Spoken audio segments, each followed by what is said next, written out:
Among the stories we're going to be covering on today's show, a look at building the internet in Iraq. How do you get a shattered country back online, or in some cases online for the first time? We'll also go live to the International Space Station, where one crew is preparing to leave after more than 5 months in space. And to an air show in Florida to see some high-tech military hardware put through its paces. Those stories and much more coming up on Next at CNN.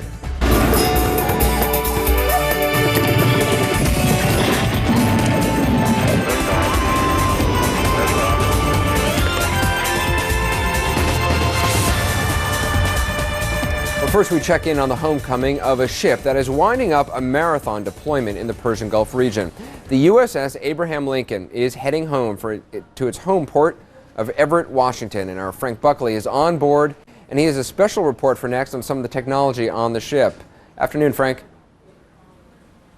Hi there, Anderson. We're here on the navigation bridge of the USS Abraham Lincoln. This is where they're actually steering the ship.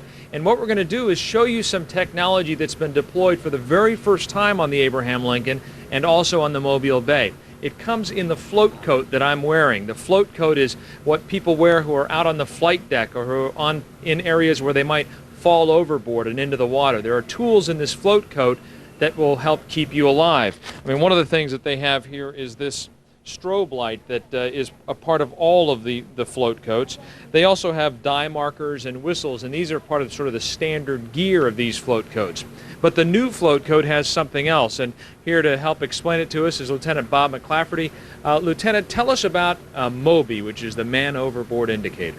The Man Overboard Indicator was installed on the Abraham Lincoln Battle Group as part of a test platform for this deployment. And essentially, it's a very simple system. What it's comprised of is 4 major units, multiple transmitters, 2 direction finders, which one's located on the rib, which would be our recovery boat if we didn't have a helo. Helo would be the first option. And the second one is on the bridge right behind us over there. And the receiver. The receiver is the main piece of this. How it works, extremely simple. This gets wet. These 2 terminals get shorted by salt water. Lights off the transmitter, broadcasts on 121.5 megahertz. The ship, via its antenna systems on the weather deck, picks up that signal. Lights off an visual and audible alarm on this receiver. Notifies the OD that there is a man overboard. He initiates shipboard man overboard procedures. They correlate the number of this that's manually entered via this keypad by what's displayed to the ship's alpha roster. And we can identify specifically who was assigned this MOBI to wear in their float coat.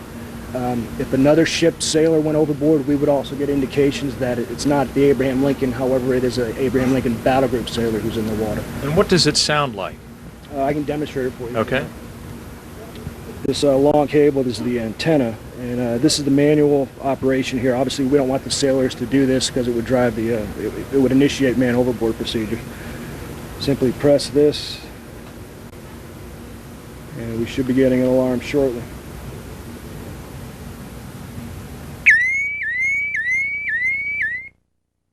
That ID number correlates to this specific MOBI. The junior officer of the deck, while the officer of the deck is initiating man overboard procedures, would bounce that number off the alpha roster that's provided, and we would know exactly who was in the water. And the water, it can be very rough. This ship right now is moving at close to 30 knots.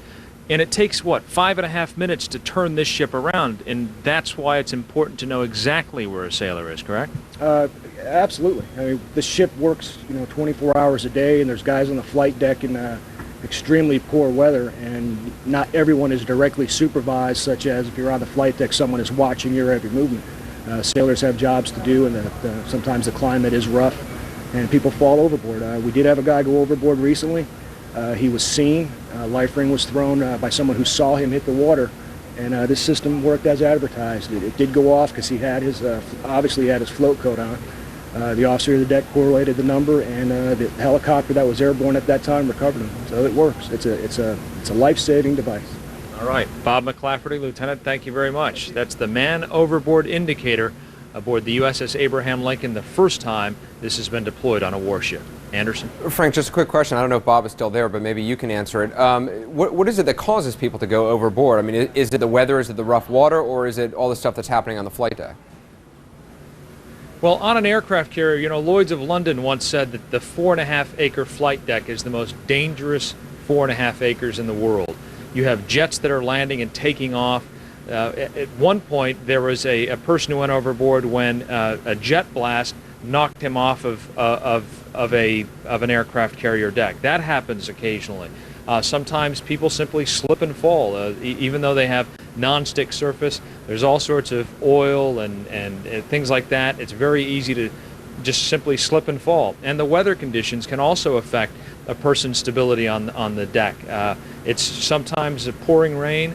The wind can be coming across the bow at 30, 40 knots, and it's difficult to walk. And in those conditions, there are people out there sometimes, and sometimes they simply go overboard.